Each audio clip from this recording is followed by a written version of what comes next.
Hello, everybody. My name is Barrett Moore. I am on staff here. If you are a guest this morning, I just want to start off by saying we are so glad that you are here. And to show our appreciation for you being here, we have a special gift waiting for you in the studio. I have seen this gift. It is a very nice gift. It is definitely a gift that you will want to pick up. So you can walk out these doors and take a left after service to the glass room that says studio. You can pick up that gift on your way to your car, and we would love for you to have that. If you are our guest online, you can go to guest.lakeoconee.church, and we have a gift for you as well. And we've got a ton of exciting stuff going on at Lake Oconee this summer. We've got new Upstreet environments, new Wambaland environments. And as the student director, I'm happy to tell you, we are starting Summer Sundays for our middle schoolers. That is happening right as we speak, this second service. And from 4 to 5:30, we have Summer Surge happening for high schoolers. So if you have a high schooler, they won't want to miss that tonight. And we also have a ton of volunteers every single Sunday that make these Sunday environments possible for you. But today we've got a message on gentleness, and when the production team and the Upstreet team heard about that message on gentleness, well, here's what happened. Hello, I am your host, Barrett Moore, here with Kyle and Tim. These two fierce competitors have defeated hundreds of opponents on their road to the finals. We are going to find out who has the lightest touch, the most delicate digits. Today, we find out who is the gentle giant. Our first challenge is called Hangman. We'll see who can balance the most hangers in 30 seconds without knocking them over. Ready? Go. Both contestants. Oh, Kyle nailing hanger 2. Can Tim match? Kyle almost to hanger 3. Tim on hanger 2. Kyle with a 1 hanger lead. Tim going for hanger 3. Kyle dropping for the, okay, Tim, you have some catch up to do. Kyle on 4. Tim, can you make the comeback? Can you make the comeback? Maybe he can. Tim going for hanger number 4. Kyle going for hanger number 5. Can he do it? And Kyle is our winner. Congratulations, Kyle. Kyle won our first competition, so we're done hanging around here. But I'm feeling a little hungry. Because our next game is Johnny Apple Stacks. Our contestants will have 30 seconds to stack as many apples into a tower as they can. Ready? Go. Tim, how are we feeling? Feeling pretty good. I've got to figure out just what the balance is. Okay, it's looking good. Up to 3 pretty quickly. Kyle, how are we feeling? I don't know. The apples are making me a little nervous right now. Not wanting to participate. All right, I have a hard question for you. You can rank the hand sweat for me. How are we feeling? Hand sweat's Tim up has there. fallen. Kyle has fallen. Tim, where are we at? I'm back to almost 3. Can he hold 3? We will see. And Kyle, can he match it? Tim is our winner. Congratulations, Tim. Great performance. How do you like them apples? Our contestants are tied going into the final challenge, which is Jenga. You know how to play, stack it till it falls. Let's go. Remember, these two are champions in their own right, having defeated hundreds of opponents to get to this final stage. Tim, as focused as I've ever seen him. Grabbing just like the Detroit finals of the 80s. You can feel the tension in the air as these two titans of the sport battle it out. Oh, it is wobbling, Kyle. A single breath and this tower could fall. He has to place in the middle a tough placement on the top. And Kyle, you are our winner. I would like to crown you this year's Gentle Giant and give you a year's supply of apples and coat hangers. What is this? We'll see you next time. Yeah, y'all. I heard he's up for a daytime Emmy. So that's just my opinion maybe. But before we get into that message on gentleness this morning, we are going to sing praise to our Heavenly Father. So if you would, stand to your feet as you're able, say hi to somebody next to you, and we will keep this morning going. Good morning, Lake Oconee. It's so good to see you all. When God tells you He's going to do something, you can take it to the bank, baby. He's going to do it. Hey, let's sing together. Your word is a lamp unto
valley.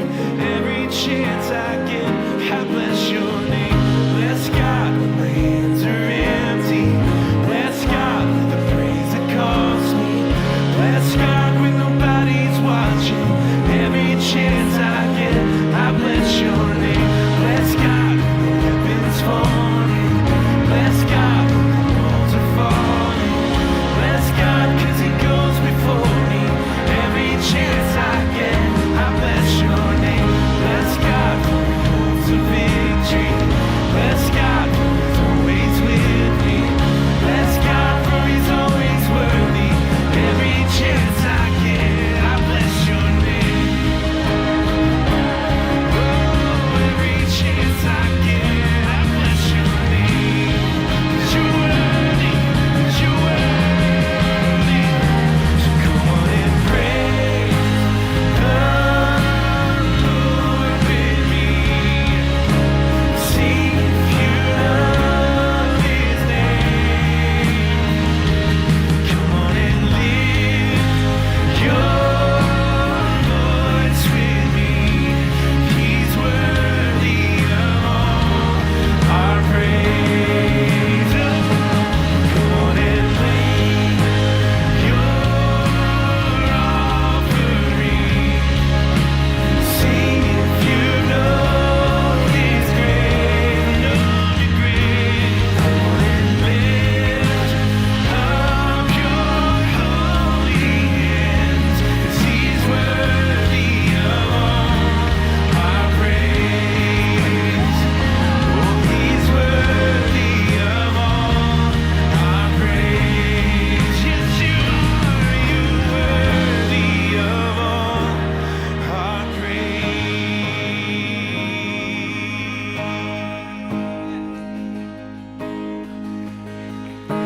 Oh, you're worthy of all our praise, Jesus.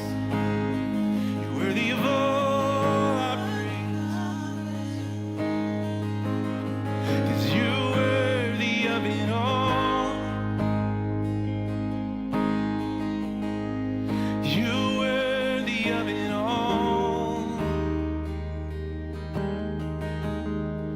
For from you are all things, and to you are all things. You deserve the glory. Let's tell him this morning that you're worthy of it all. So worthy of it all. So we sing, for from you are all things, and to you are all things. You deserve the glory. We give it to you today. You're worthy of it all. And you're worthy of it all.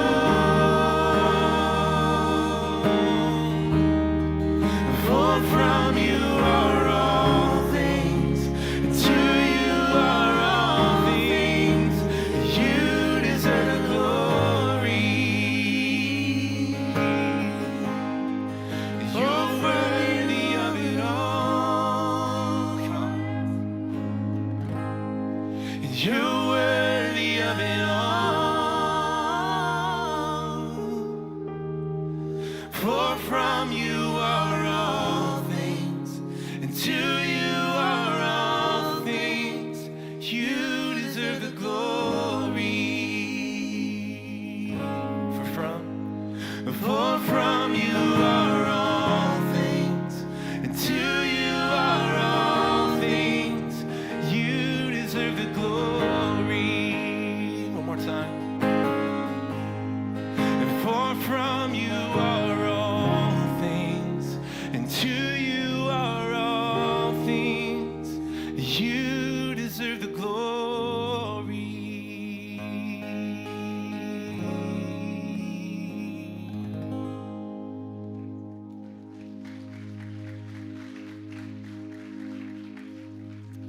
Awesome. Thank you guys so much for singing with us this morning. We invite you to have a seat. Thank you, Amy and James David and Tan, for leading us. A couple of weeks ago, just before the Memorial Day holiday, we handed out a card that had a list of all the different events and environments that we're creating during the summer months. And in addition to those that cover our family ministry environments, there's a special event on this card called Next.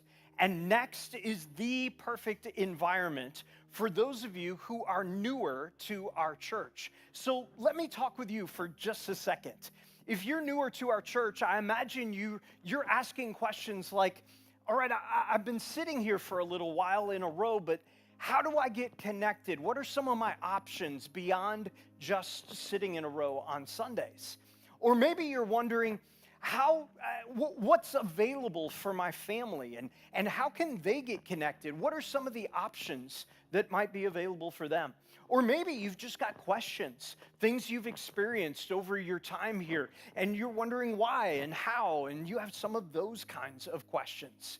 Well, good news, Next is perfect for you.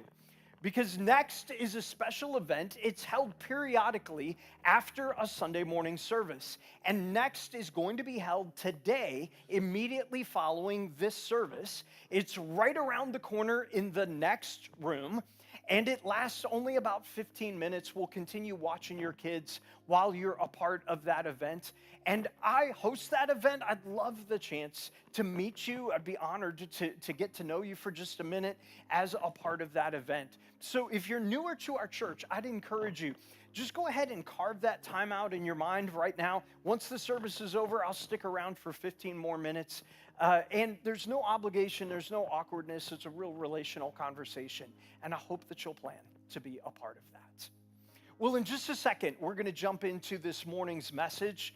And this message series has had a variety of presenters, sometimes on our stage, sometimes from a nearby campus. This morning, we're going to be hearing from Joel Thomas. He's live on stage in Buckhead today, and he's bringing us part 7 of this series, What Our World Needs Now. But as one of your pastors living and doing life right here alongside you in Georgia's Lake Country, I'd love the chance to pray with you and for you. So let's do that right now. Dear Heavenly Father, you are truly worthy of it all, of everything. Every part of our lives, every part of our being, our talents, and everything that goes along with us.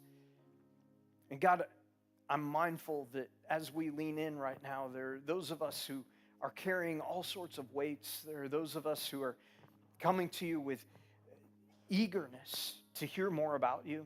There are some of us coming with skepticalness, a whole lot of skepticism around what it would look like to even follow you. And so, God, I pray that over these next few minutes, as Joel speaks to us, that we would understand you better, that we would be very aware of what you call us to, and how you lean in those moments where we're prone to lean out. I pray these things in Jesus' name. Amen.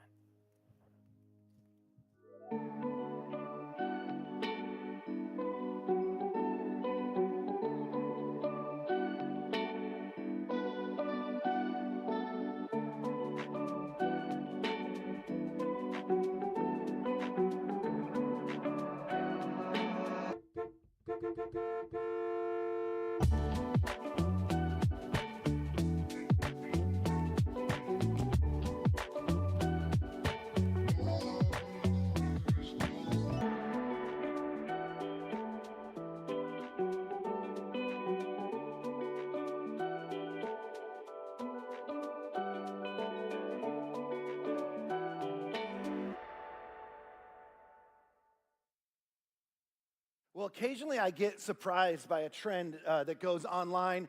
Some of you have seen this. There's so many bizarre and strange trends, especially in the world of social media. But about 10 years ago, about a decade ago, there was this really bizarre trend that went online, this idea of dog shaming that went viral. Does anybody remember this?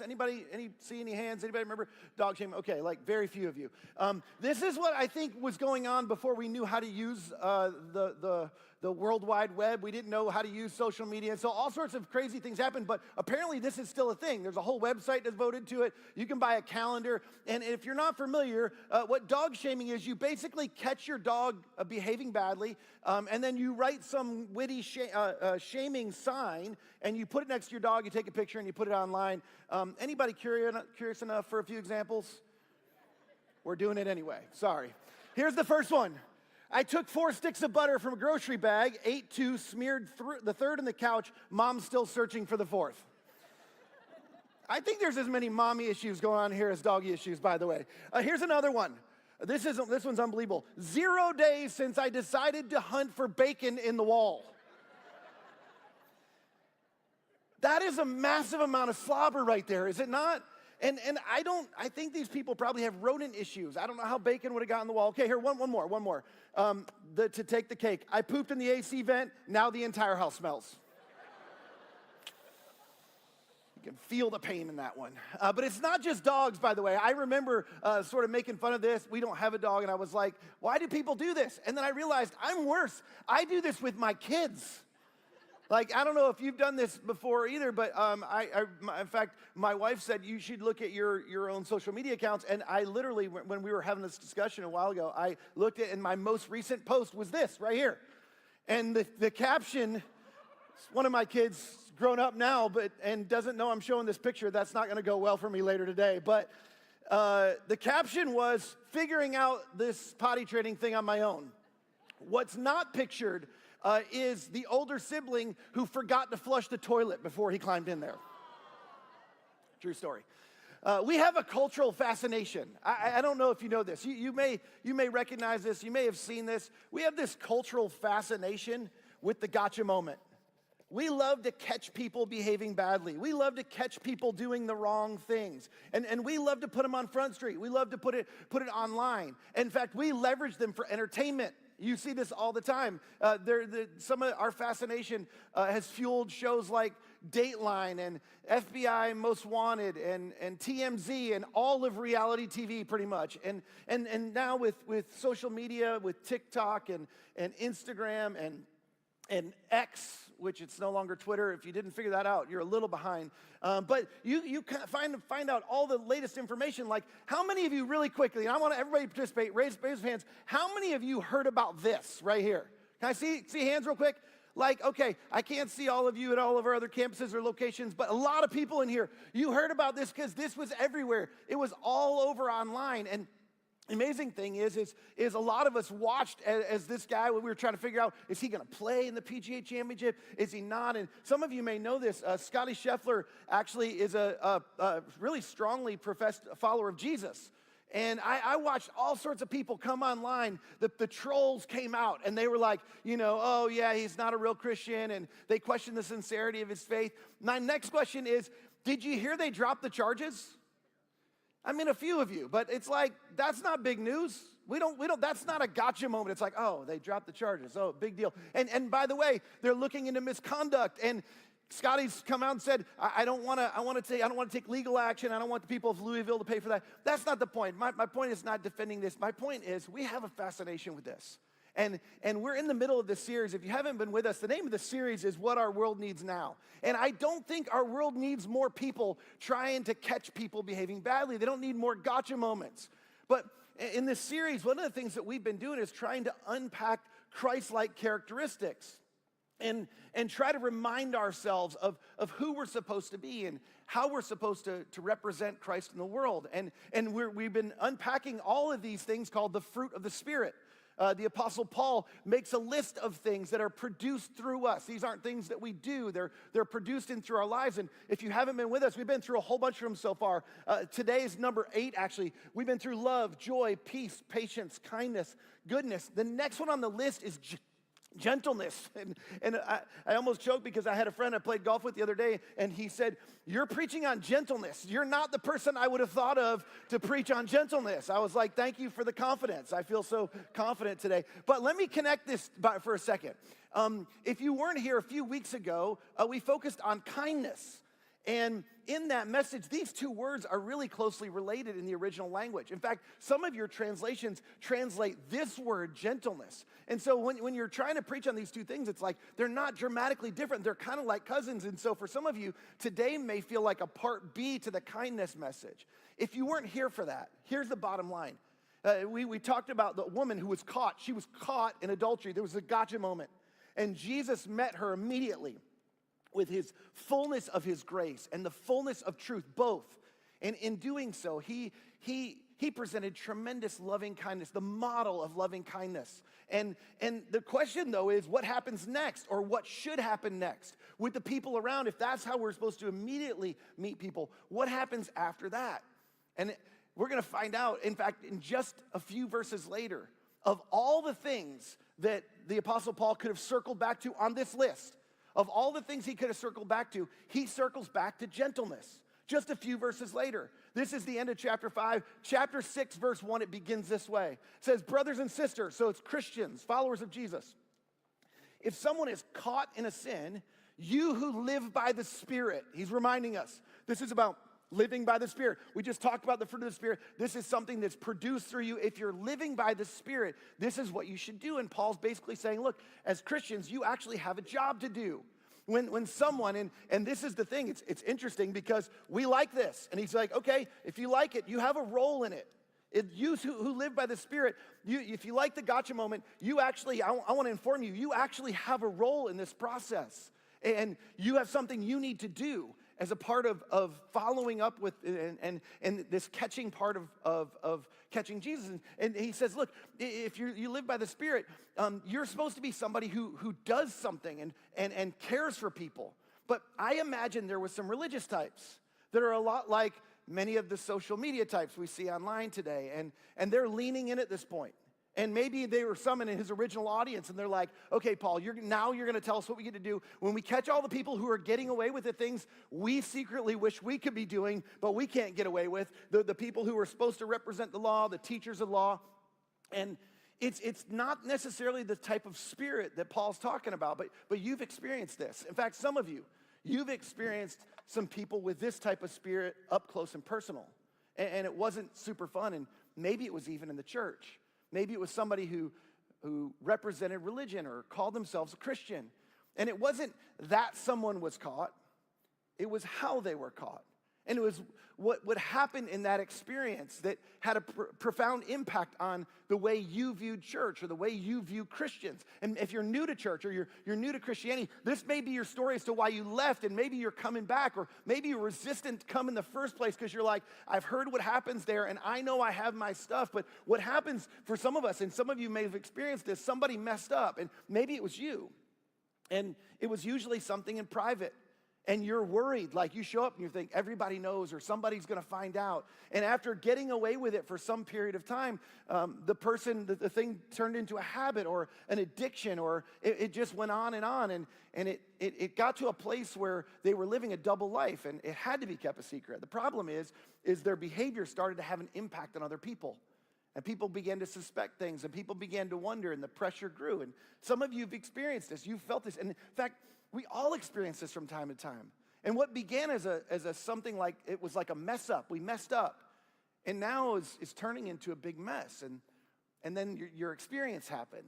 Then that person was found out. They were caught. Maybe you were caught.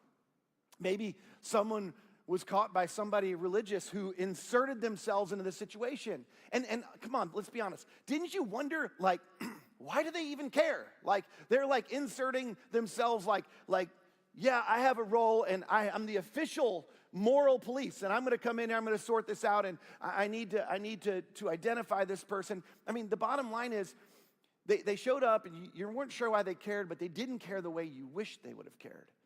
In fact, sadly, oftentimes, one of the reputations of the church or of Christians is they showed up, and when they showed up and they pointed out our mistakes or our mess-ups or our failures, they actually made us feel worse, not better. And they did more damage than they did good. And if that's your story today, I can't take personal responsibility for that person, but I'm so sorry, because that's not the way we're instructed, as you're going to see in a minute. That's not the way we're instructed to act. In some cases, like maybe your story, it made you want to leave. For others, you were asked to leave. But the thing is you watch this happen. Maybe it happened to you or somebody close to you, somebody you loved, and you saw someone representing God mow down a parent, a child, a friend, and it had an impact on you, and it had an impact on others, and it has an impact on people outside of this place who hear about this. And for some of you, the only thing that kept you from experiencing something like this, or others, people from experiencing something like this, is they just weren't caught. You were never caught. And then part of you goes, I'm so glad I wasn't caught. In fact, some of you are here today, and you got something you're struggling with, you're wrestling with secretly on the inside, and I'm not going to make you stand up and confess it today at any of our locations, but here's the thing. You're wrestling, you're going, I hope I don't get caught, but there's a little bit of you going, I wish there would be someone who could help me through this. While the mess, and maybe this was your story, while the mess was manageable, before it becomes unmanageable, before it becomes overwhelming, before it becomes devastating. But where do you turn, and who do you go to? And given our experiences, we would assume that Paul, he instructed people differently. I mean, we would assume that Paul said, those of you who live by the Spirit, you should expose that person publicly, or you should rebuke that person quickly, or you should condemn that person harshly. But most of you know that's not what Paul said. Now, before I put the verses up here, the words up here, it's not that we don't know what it is. It's that we don't know how to walk that out. And that's why we're talking about this today. And our word is embedded in what Paul instructs us. It's this fruit of the Spirit. He said, those of you who are led by the Spirit should restore that person gently. Same word. It's the same fruit of the Spirit. And it's modifying the word restore. And my guess is the people who love the thrill of the catch, they love the gotcha moment, the people who are reading this, they weren't as thrilled about this, but this is the word that Paul chose. He said, look, you need to be about, if you're going to be a Christian, if you're going to be a follower of Jesus, you need to be about restoration. Restoration, people who are Christians are to be in the restoration business. This is the business Jesus was in. And if you've ever seen restoration take place, you know it's an amazing process. Years ago, my wife and I were looking to move, and we were looking at some land, and we were thinking we wanted to build a house. We didn't end up building a house, but we were looking at some land, and we pulled up on this beautiful piece of property, and there was this old condemned house on the piece of property. It looked something like this. This isn't the exact house, but it looked like this one. And my wife immediately, she's like, I think this has potential. And I'm like, are you kidding me? I'm like, the first thing we would do is bulldoze this house. Like, there's no way, there's no potential in this house. And it made me think about this. There's a profound difference between condemnation, when you condemn something. Sometimes it's difficult. Condemnation and restoration. And when it comes to condemnation, it's easy, isn't it? It's simple. It's not a difficult thing. You just decide, hey, we're just going to get rid of this. We're going to wipe the slate clean. We're going to start over. It takes a simple judgment. Is this worth investing in, or is this not? Is this worth doing something with? Is it worth all the work? Is it worth all the problems and the challenges that are going to come with that? We don't even know what we're going to uncover. But condemnation or condemning something is incredibly destructive. And this is what many of us have witnessed. This is what you've seen. Maybe some of you got sucked into it, or somehow you were a part of it. But it considers something or someone, in our case, as worthless, as unworthy of the time or the effort or the attention that it would take to fix or restore it. I mean, that's what it is to condemn. Now, I'm not talking about condemning a behavior, but when we're talking about people, that's not what we're instructed to do. And that's not how you think. Some of you are in the construction business. That's not how you think if you're in the restoration business. If you've ever restored anything, you don't think this way. You don't think it's going to be easy. You don't make quick judgments. You think about this, you plan, you try to figure it out. And the truth is you don't see current reality. You see what could be, not what is. In fact, you see something from that looks like this. And somehow you've got this picture of what could be, and here's the thing. You know that the restoration process, it'll be challenging. That you'll uncover or you'll figure out certain things that are more difficult than you thought they would be. Again, whether we're talking about restoring things or restoring people, it'll take, you know this, you're gonna run into some roadblocks, and it's gonna take a massive amount of commitment. It's not easy. It's not a simple judgment. But the truth is it's constructive or it's reconstructive. And that's what we're to be. That's what the Apostle Paul's saying. Look, we're to be in the restoration business. I know it's going to be messy, but it's going to take a lot of time and a lot of energy. But it sees the potential. It sees the value and the worth. It sees what could be in someone. And the same is true when it comes to our community, when it comes to people that are inside the church and people are outside the church. When people are caught doing things that we would all go, yeah, that's bad. That's not good. It's not good for them. It's not good for people around them. It's not good for their marriage. It's not good for their kids. It's not good for their parents. It's not good for their company. When people are caught, the easiest path is to slap a mental sticker and go, hey, these people they're not worth it. They're not trustworthy. To slap a sticker on them that says canceled or condemned. And we do this. We in our culture, we cancel people and we walk away. We walk away from them and we form a judgment about them, and we just decide, that's who they are. But come on, none of us, we don't want that. We wouldn't want somebody to do that for us. I mean, the effort to engage in the restoration process, it is challenging. But it's what Paul says those who are led by the Spirit do. It's not necessarily something you produce on your own, but restoration, the goal is to gently restore people. Stephen Covey, one of the things, some of you have maybe read the 7 Habits of Highly Effective People. And in that, I can't remember, I think it's habit 4 maybe. In that, he talks about beginning with the end in mind. And it's an incredibly helpful book from a business standpoint, a leadership standpoint. But the truth is it's an incredibly helpful book from a personal standpoint as well. And he basically is saying, look, if you want to be successful, wherever you want to end up, you got to begin with the end in mind, or you'll get off course eventually. You won't be headed in the right direction. And he gives us this whole idea of what's your goal? What's the finish line? What's the end goal of what you're trying to do? And if you can figure out what the end goal is and you focus on that's your target. You're going, that's what I want to do. That's where I want to end up. And again, this to the Apostle Paul's point, if you can begin with the right end in mind, it impacts how you operate. If you get really clear about what your target is, the target of what you're trying to do, the end goal, if our end goal is restoration, it's a game changer. And here's what I just say, is when you think about this, I just want you to think very practically for a minute. If you know somebody or you know a situation, maybe it's one of your employees, maybe it's one of your kids, and you catch them. They get caught and they're doing something wrong. If your first thought reflexively is, my job is to bring about restoration, it's going to be challenging. In fact, it's going to be challenging in your own spirit, especially if you were hurt or you were betrayed. But if your first thought is, how do I restore this person? It's a game changer. In fact, I think it's a word changer. It redefines this gotcha moment. It redefines the word caught. Remember, at the beginning, Paul said, going back to our verse, he said, brothers and sisters, if someone's caught in a sin, this is the same thing we do all the time. We catch people all the time anyway.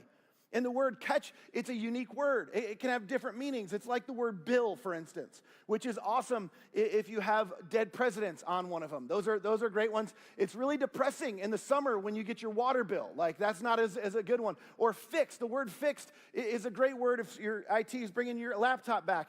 It's completely different if you're a dog or a cat. It's not good. But there's this word caught. You get the point. The word caught, it can be used in 2 different ways. In fact, there's several different ways people can be caught. And we don't think about it necessarily this way, but you can be caught and you can be sort of ensnared. Like you get caught in a net. Some of you, if you've ever seen like old school fishing or the way they catch animals in remote parts of the world, there's a way that you can ensnare an animal or fish or something, and you can be caught in a net, and that's one way to catch, is to be caught in a net. The other way is you can be caught by a net. I want you to think about the profound difference between these two. You can be caught in a net, or you can be caught by a net. And one is way more gentle than the other. One is constructive, not destructive. One is preserving. It's self and life preserving for people. It's something that is gentle, and it helps people who are in difficult circumstances and situations. And the other one is destructive. Again, you can be caught in a net, and people catch you. That's a different type of gotcha than being caught by a net. But think about the word picture. Both of these, by the way, one involves when you're being caught in a net. This involves the thought of danger. I mean, come on. Is that what we want people to think of when they think of this place, when they think of your church, when they think of your community, when they think of your relationship, your friendship? When you think about what people in your world need, isn't it true? They don't need thoughts of danger when they're coming to you and they're in need and they're in a mess. See, when you're caught by a net, this implies safety. This implies a soft landing. Here's what's unique about both of these things. Both of these, we don't think about it this way, but both of these involve strength. They both involve strength. And one, the strength is used to preserve and to help and to take care of. And the other one is dangerous and ensnares people. But both of them leverage a position of strength to either catch in a gotcha moment or catch in a moment of safety. And we usually don't associate strength with gentleness, isn't it true? We associate gentleness with weakness. And a few weeks ago, we talked about this. In the same way that people confuse kindness and niceness, people often confuse gentleness and weakness. But think about this. Gentleness necessitates strength. You can't be gentle unless you have strength. Gentleness doesn't exist without strength. A lack of strength is just weakness. You need strength to show gentleness towards somebody. My kids, I have 3 boys, and they love to wrestle. And a few years ago, my oldest was learning to wrestle with our youngest. I would wrestle around them on the floor, and I'd throw them all over the place, but I'm being careful as they land and making sure they don't run into each other. And it's kind of one of those tricky things. If you're a dad of boys, you know how that works. You want to be rough with them, but you don't want to break their bones and crush them and end up in the hospital. That's a whole nother mess. But you do want to have fun, and they want to play rough. And oftentimes, not all kids, but my boys, they want to do this. Well, my oldest son, who's 8 and 10 years older than my 2 younger boys, he sees me throwing him around and playing rough with him. And one day I come in and he's throwing them around, and they've got rug burns and bumps on their heads. And I'm like, hold on a second. You got to be gentle. And he's like, you're not gentle. You're throwing. I was like, yeah, but I am. You have to learn to restrain your strength. Think about this. This is true. If he wasn't stronger, I wouldn't have to coach him on how to be gentle. The same is true when we catch someone. When we catch someone, whether you know it or not, you don't think of it this way. When you catch someone, when someone's caught, when you're the person that's there, you're in a position of strength. You're in a position of strength. And the question is how will you leverage that position of strength? How will you leverage that position of strength in the situation? How will you leverage that position of strength for or against this person? The very next sentence in the verse, it helps us in the most insightful way. Don't miss this. This is what it says. He says, but watch yourselves, or you also may be tempted.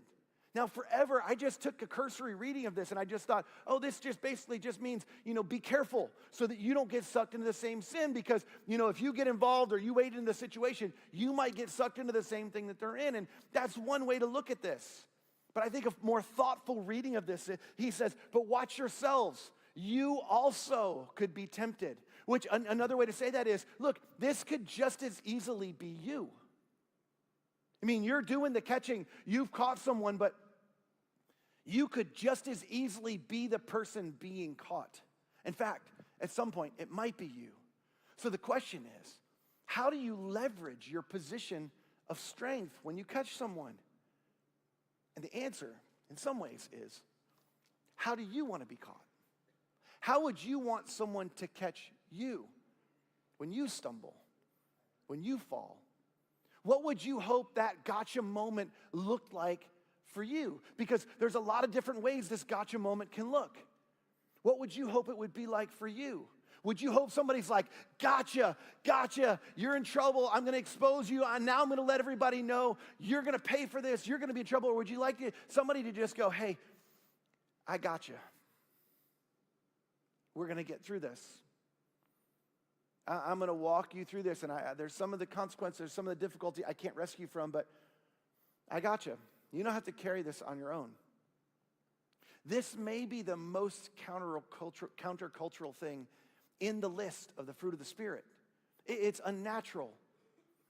So the question is, if this isn't something I do, how do I practice gentleness? How is it produced through me? And I think it's by beginning by asking ourselves, as a result of this verse right here, the question that we need to ask ourselves is, what if this was me?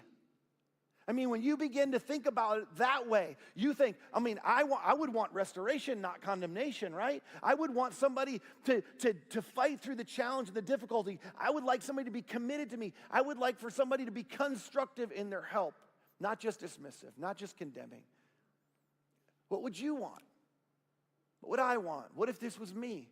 And then to the other question is, what's the goal? What's my goal? What's my goal really when I catch someone? Paul says the goal when somebody's caught is to restore them. The goal has to be restoration. I recently had a friend who called me, and I love this. He called me, and at the very beginning of the conversation, he called me about a situation that he was navigating with somebody who was in the midst of a big mess.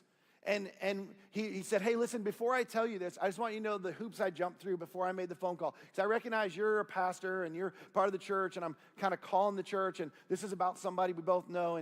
And he said, but I had this conversation with my wife beforehand.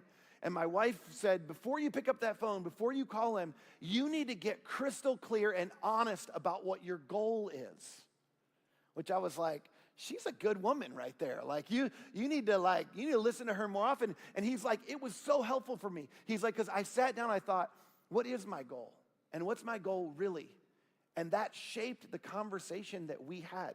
That shaped the help that he asked of me in the situation. You see, this first question, what if it was me? It creates humility in us. If we go, hey, what if I was the person on the other side of the catching? What would I want? And that's a humbling question, because sometimes we get so full of ourselves that we don't think that would ever be us. It's not going to be me. That'll never be me. I'm not going to be the person. And we lose that. But this first question, it creates humility. And the second question, it produces the gentleness, because it brings clarity. When you go, hey, this could be me. When you add this question and this question, what you get is a process. You get a goal that leads towards restoration. And if the goal is really restoration, if that's really your goal, then we begin to see the fruit of the Spirit coming out through this. And here's how. Because how we catch this gotcha moment, it depends on what our goal is.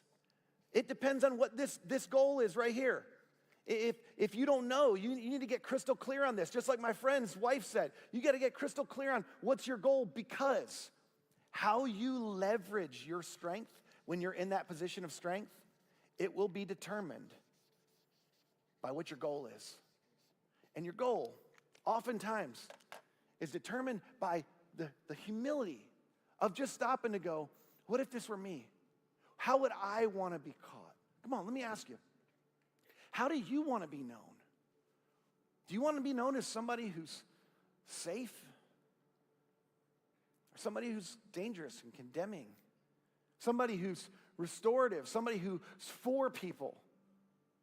Come on, what do we want to be known for? I mean, the truth is in the church, we have so many different reputations from people that stand on stages like I do, who've been seen as something other than what they portrayed to be. By people who've come into the church and they've been damaged and they've had difficult experiences. I mean, the truth is our reputation when catching people who mess up, when they stumble and fall, it's not a great one.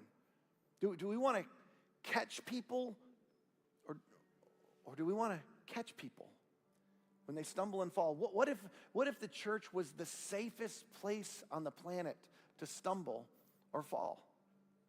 Think about how different that would feel when people showed up here. Think about how different that would feel when people landed here, when you landed here, when those friends of yours that are far from God that think, I'll never be accepted there, when they land here. What if we simply took Paul at his word and said, you know what, we're going to make our goal restoration, and we're going to leverage our position of strength to gently catch people when they stumble and fall. When you think, come on, when you think of the church, when you think of Christians, be honest. Do you think condemnation or restoration? When you think about your past experiences with people, when you think about your small group, when you think about the volunteer team or the community that you have, the Christian community you have, your closest friends, do you think condemnation or restoration? If you were caught, what would you experience? Come on, when you think of your church, when you think of North Point, when you think of Brownsbridge, when you think of Woodstock City, when you think of Buckhead Church, when you think of East Cobb Church, when you think of Decatur City Church, when you think of Hamilton Mill Church, when you think of Gwinnett Church, when you think of Southside Church, when you think of Athens Church, when you think of your church, whatever the name of your church is, what do you think? Do you think condemnation or restoration? Here's a better question. When your friends who don't do church, when they think of your church, what do they think? See, what if we all just decided from this day forward, we're going to catch others the way we want to be caught. We're not gonna, rather than the gotcha where it's like, I got you, I'm going to catch you, I'm catching you behaving badly. I mean, we're past that. We all mess up. We all fall and falter and stumble and fall. Think about it. What if we became known as the place where people are safely and gently caught? I'll tell you what would happen. We'd have more opportunities to catch. Think about it. Future opportunities to care for and love on and lift people up who are stumbling and falling is at stake. Every time you catch someone, every time I catch someone, every time we catch someone. This is true whether you're a boss, whether you're a parent, whether you're a leader. Every future opportunity for somebody to come to you when they're stumbling and falling depends on the last time you caught someone. Here's the thing. The Apostle Paul says, the goal is to gently restore people. One day, it might be someone you love. It might be someone really close to you. Or maybe that one day, it might just be you. How do you want to be caught? Let's catch the way we want to be caught. Let's be led by the Holy Spirit. Let's make our goal restoration and allow God's Spirit to gently lead people to restore lives, to renew lives, to new paths, to new beginnings, to new renewed lives, to live full of what Jesus said, full lives in the fullness of what he came to offer each one of us. And in doing so, we'll fulfill what it is to be the church, to be Christians. And I believe we'll be exactly what our world needs now. Let me pray for you. God, thank you for this truth. Thank you that it's so connected to the idea of the fruit of your Spirit. Thank you that we don't have to do this on our own, but we do play a part. God, I pray specifically for two things, for everybody who's watching, for everybody who's listening that calls themselves a Jesus follower. I pray that you would give us the humility to ask the question, what if it was me? What if this was me? What do I wish when it was me? Or when that day comes and, God forbid, it is me, give us the humility to respond in the right way to that question. And then help us to wrestle to the ground, just like my friend, like what our goal is really. Like what's our goal really? What do we really want? What do we really hope for? And I pray if our heart, in our heart of hearts, if we can't say that it's to restore someone, I pray that you would change our hearts. You would transform our hearts. We can't do that on our own, but you would transform our hearts so that we would see people the way you see them. And that we would get crystal clear as to what our role is, to what we're called. Just pray, I pray that whoever they run into, whoever they interact with, they would find a soft landing. They would find somebody with their arms out wide, ready to catch them as they're stumbling and falling. I just pray that you'd make this true. We can't do this on our own. That's why it's a fruit of your Spirit. I just pray your Spirit would work through us in powerful ways. In these days, when lots of people all around us, lots of people inside our church are stumbling and falling all the time, I pray we would be that safety net that carries people and leads them towards restoration. And I pray it in Jesus' name. Amen. As you've listened to Joel speak, I don't know where you find yourself this week. Whether you've recently just caught someone, or whether you yourself are the person who needs catching. But over the next couple of minutes, as we wrap up our service with this song, I'd encourage you to listen to the hope that the words bring, because it explains why we need gentleness and why we need to be gentle.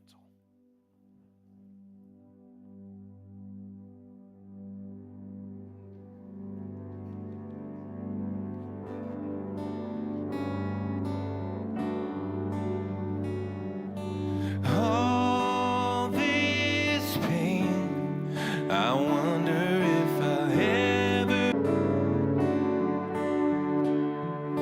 and all this earth, could all that is lost ever be found? Could a garden come up from this ground at all?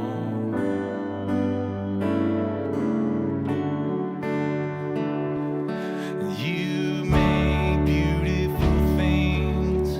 You make beautiful things out of dust. You make beautiful things. You make beautiful things out of us.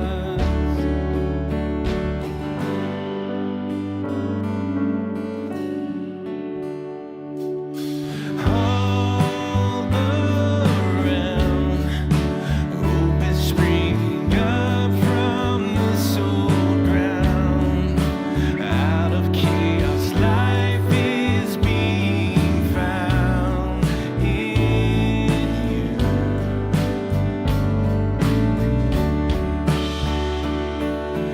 You make beautiful things. You make beautiful things out of the dust. You make beautiful things. You make beautiful things out of us. You make beautiful things. You make beautiful things out of the dust. You make beautiful things. You make beautiful things out of us. You make me new. You are making me new. You make me new. You are making me new.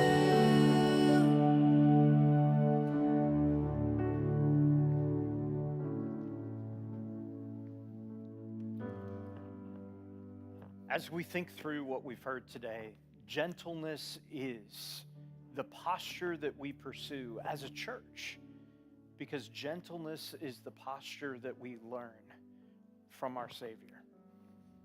For those of you who are our guests today, thank you so much for being here. And let me say to all of us, if there's something that you want to talk through, please don't hesitate to stop by the studio and just ask for them to put you in touch with somebody. They'll definitely do that. But for our guests, as you swing by the studio, grab your gift. It's there waiting for you. There's the cards, the calendar cards are in the studio as well. So lots of reasons to swing by the studio. For those of you who are newer to our church, I would love to meet you in Next. That'll start in 1 minute, right around the corner in the next room. And we'll continue watching your children. You don't even have to worry about them. And for all of us, I want to invite you to come back next Sunday because we are going to wrap up this series with one last message. I hope you have a wonderful week, and we'll see you again soon.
talking to yourself in the bathroom, losing your mind in the mirror like you have to.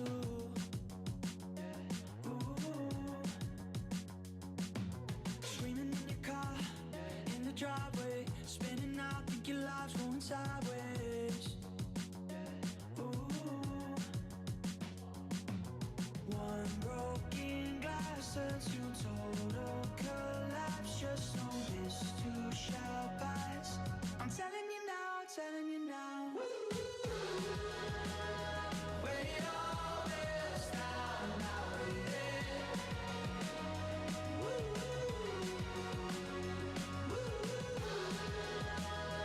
Wait all this down, now waiting. I'm telling you now, telling you now. Sleep is so thin, out of habit, hard to tell the real from the dreams you imagine. Ooh, nights when